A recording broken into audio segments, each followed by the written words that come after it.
At Canterbury yesterday with a 3-1 on favourite being tipped out by a 50-1 chance in a protest in the Canterbury Stakes.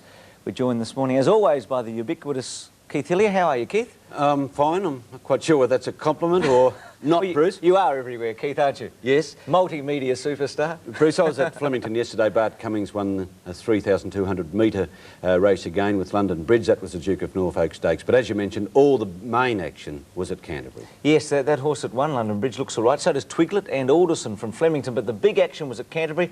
Max Presnell from the Sydney Morning Herald was there. And Max, the Canterbury, welcome, by the way, and welcome back. But the Canterbury Guineas with Viander Cross. John Wheeler can produce a good horse. Rough Habit, our poetic prince, and he's got another one.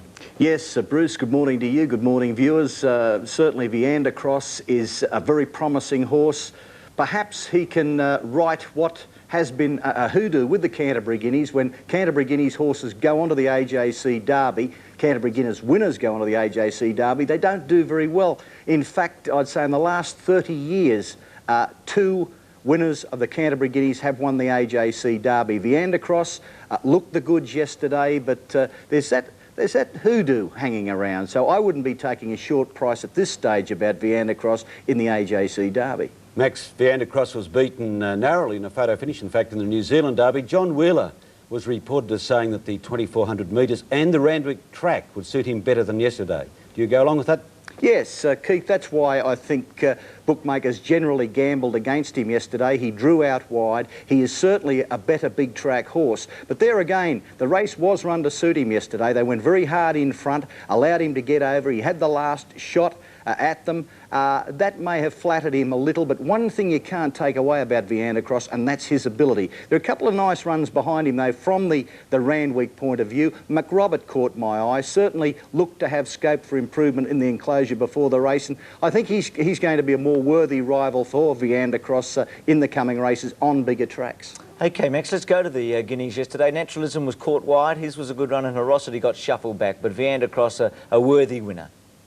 Silk Ali taking off in a race of changes at the head of the other Zinders, followed by Viander Cross, and Heroicity is now being pushed back. In fact, he got tightened slightly there, followed by Mango's Lunch and Sub-Zero, and then Mac Robert and last Coolong Road as they start the run up the hill. And Silk Ali has raced away at the 600 mark, opened up a lead of 3 lengths on My Diamond Rouge, followed by Big Dreams, Naturalism having a pretty hard run, Western Showdown losing ground. Viander Cross is coming into it strongly, a gap then to Ready to Explode under pressure, followed by Heroicity taken away from the fence, but giving these leaders a big start as they come around the corner, where Silk Ali is the leader over Big Dreams, Naturalism and Viander Cross down the extreme outside, coming to the 200 mark, and wide out it's Viander Cross getting to the lead over Naturalism. They've shaken off Big Dreams. Viander Cross has got the better of Naturalism close to home and is racing away and scores a top win in the Guineas. Viander Cross came away to win it a bit more than a length to Naturalism. Third's pretty tight. Heroicity, I think, just in front of Big Dreams.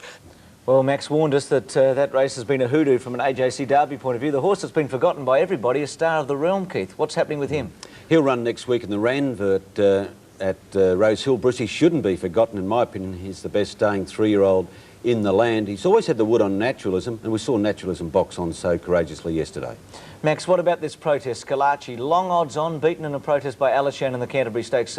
You no doubt have had a good look at the Stewart's film. Do you agree with the decision? Oh yes, Bruce, there's no doubt about this, and this was also another victory for open inquiries, might I add. I can give my comments on these. I did hear the inquiry, I did see the film, unlike the journalists in Melbourne who are locked out of these sort of things, but you will find that Scalacci was on the inside and does move out. He won the race by a long head. Certainly the interference that he contributed, I think, was more than a long head, and the stewards were quite justified in reversing the placings. Keith, I thought All Archie, Bevan really took him on early, Scalacci, didn't he? Tested him in the first 300 or 400 metres. He made him work.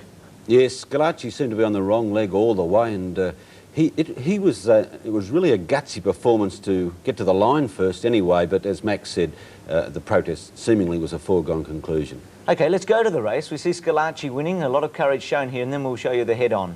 Here's Scalacci winning the stakes. Hill past the 600 mark and All Archie the leader. Alishan and Miss Comanche have moved up. They're trying to push Scalacci back onto the fence, but Oliver's awake up to them and quickly comes away from the heels of All Archie. And coming around the turn, it's All Archie about 3/4 to Scalacci. In third place, Alishan, followed by Miss Comanche, who drops off a bit, and From the Planet's on the fence behind those leaders. Straightening up, took Scalacci a few strides to get going. All Archie's giving plenty of cheek. Scalacci and Alishan on the outside, sticking with them. This long odds-on favourite's going to have a struggle. Scalacci and Alishan have headed All Archie. Scalacci pokes out that big grey head as they hit the line, and Scalacci fell in to win it. From Alishan, and Old Roll has charged home to get third, followed by All Archie.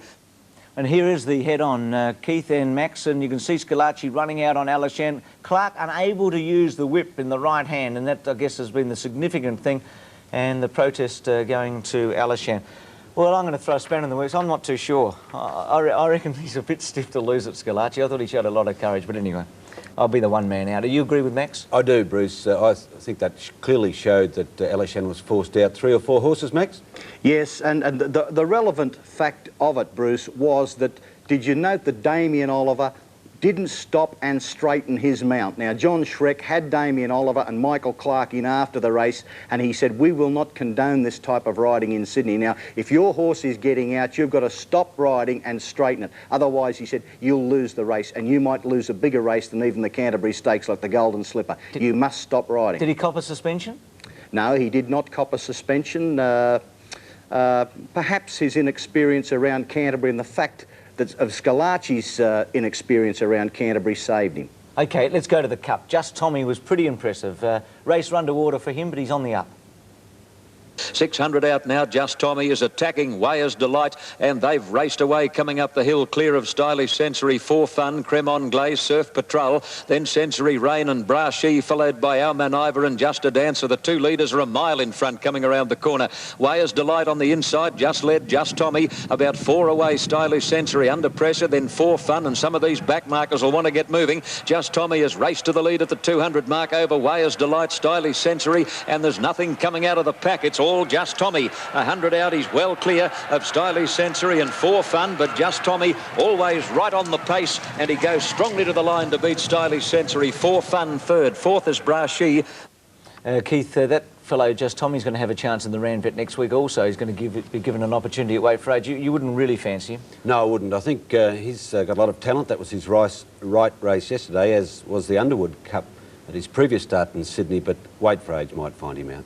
Max, skating and Ken Fair were successful yesterday. Quite a few bubbles burst in the 2-year-old races, but we're going to go to Canberra last Sunday at Clan O'Sullivan.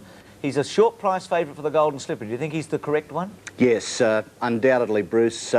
The time wasn't there in the Canberra run last Sunday, but jockey Grant Cooksley was telling me they'd watered the track beforehand. There were some wet patches in it, so discount the time. Just note the ease with which Clan O'Sullivan treats a pretty good field, and certainly the Clan O'Sullivan form stands up whichever way you look at it. OK, let's go to Canberra and last Sunday and the Black Opal.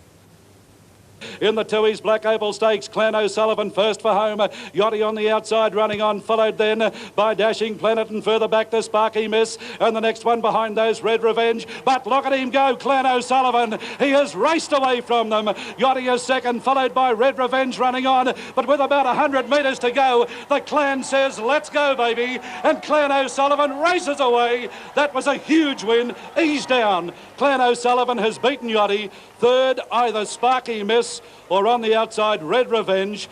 What do you think of Riva Diva versus Clan O'Sullivan? It's going to be a great clash. Clan O'Sullivan is the best colt. Riva Diva, obviously the best filly on her Blue Diamond, win under difficulties. Looking forward to that one. Going back to Vane and Special Girl with the roles reversed, the colt in Sydney and the filly in Victoria. We better give Clan O'Sullivan to the ACT. Oh, fair enough. Yeah, you're dead right, actually, because the ACT's not part of New South Wales. And the trainer picked up 2 new BMWs for that win as a bonus. Did very well by winning a couple of races. Well, Superimpose has won more than a couple of BMWs. He's won $4.5 million. Here's his win at Randwick last Sunday in the Chipping Norton.